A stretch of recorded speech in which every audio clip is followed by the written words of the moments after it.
Welcome to the Slop Temple. We pray this video helps.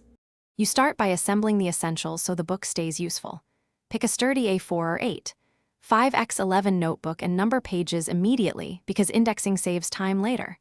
Once done, make an index page at the front. This becomes your roadmap. Gather pens, 2 highlighter colors, a ruler, sticky tabs, and a date stamp. These let you mark priority items quickly. Do this now and you'll avoid rework. The right foundation speeds every homework session that follows. Now you structure the interior so information is easy to find.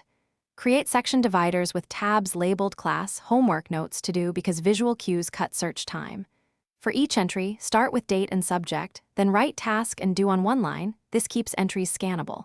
Use consistent symbols. Star for urgent, check for done, exclamation for review. These save space and cognitive load. Once you have the flow, make a habit of updating the index whenever you add new sections. Finish by setting routines that keep the book reliable. You should do a weekly review, update the index, migrate unfinished tasks to the new week, and remove duplicate notes. This prevents backlog. Also back up key pages by photographing or scanning them. You'll avoid panic if the book is lost. If pages get cluttered, condense notes into summaries, relabel tabs, or start a fresh notebook. That reset restores clarity. If anything goes wrong, photograph pages immediately as your first troubleshoot. Thanks for watching. Consider subscribing if we helped you.